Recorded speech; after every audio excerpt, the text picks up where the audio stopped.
السلام علیکم۔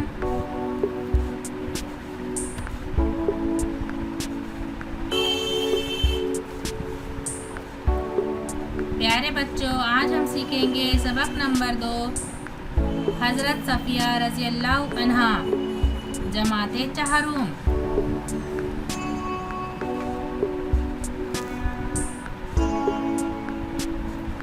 حضرت صفیہ رضی اللہ عنہا ہمارے پیغمبر حضرت محمد صلی اللہ علیہ وسلم کی بیوی تھی۔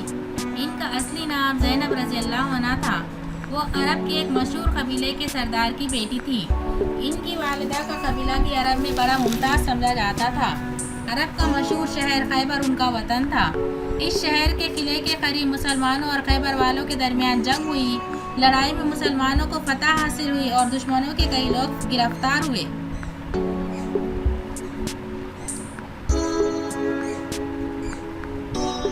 حضرت صفیہ رضی اللہ عنہا بھی ان جنگی قیدیوں میں شامل تھی۔ انہیں حضور صلی اللہ علیہ وسلم کے سامنے پیش کیا گیا تو آپ صلی اللہ علیہ وسلم نے انہیں آزاد کر دیا۔ حضرت محمد صلی اللہ علیہ وسلم کے اس سلوک سے وہ بہت متاثر ہوئی۔ حضرت محمد صلی اللہ علیہ وسلم نے انہیں یہ اختیار بھی دیا کہ چاہے تو وہ اپنے قبیلے میں واپس چلے جائے یا آپ صلی اللہ علیہ وسلم کے نکاح میں آ جائے۔ حضرت صفیہ رضی اللہ عنہا نے حضور صلی اللہ علیہ وسلم کی بیوی بننا پسند کیا اور رسول اکرم صلی اللہ علیہ وسلم نے ان سے نکاح کر لیا۔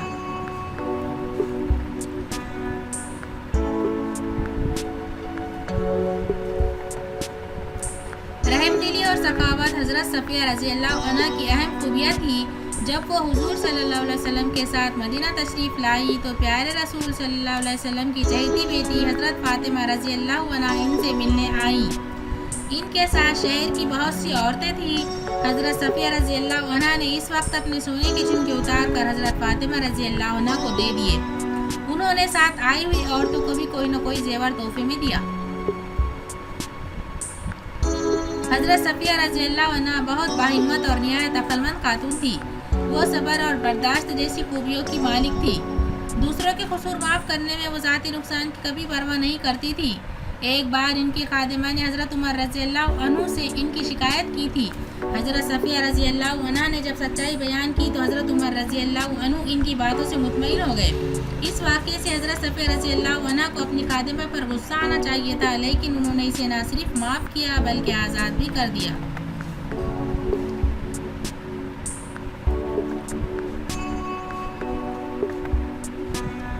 حضرت صفیہ رضی اللہ عنہا کو حضرت محمد صلی اللہ علیہ وسلم سے بڑی محبت تھی۔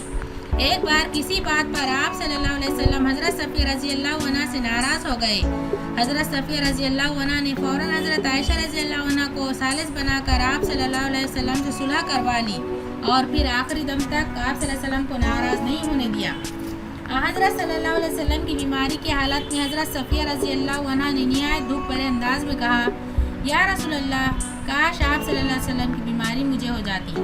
حضور صلی اللہ علیہ وسلم نے یہ سن کر اپنے گھر کے افراد سے فرمایا، واللہ وہ سچی ہے، ان کی باتوں میں دکھاوا اور بناوٹ نہیں ہے۔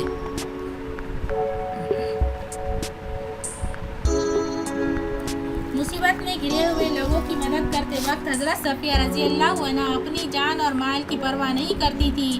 ایک بار حضرت عثمان رضی اللہ عنہ کے گھر کو دشمنوں نے گھیر کر ان کا کھانا پانی بند کر دیا تھا۔ حضرت صفیہ رضی اللہ عنہا اپنے خچر پر سوار ہو کر حضرت عثمان رضی اللہ عنہ کی مدد کو پہنچی، لیکن دشمنوں نے انہیں مکان میں داخل ہونے نہ دیا۔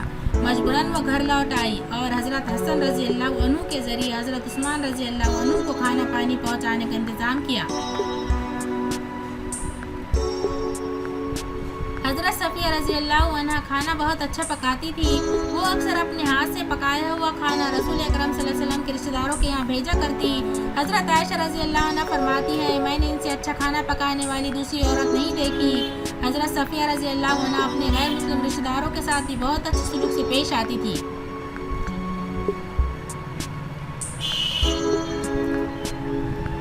حضرت صفیہ رضی اللہ عنہا نے انتقال سے پہلے اپنا مکان اللہ کی راہ میں وقف کر دیا تھا اور اپنے پاس کے 1 لاکھ درہم بھی اپنے بھانجے کو دینے کی وصیت کی تھی۔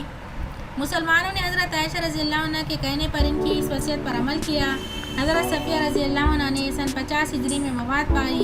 اس وقت ان کی عمر 60 برس کی تھی۔ انہیں بقیع نامی قبرستان میں دفن کیا گیا۔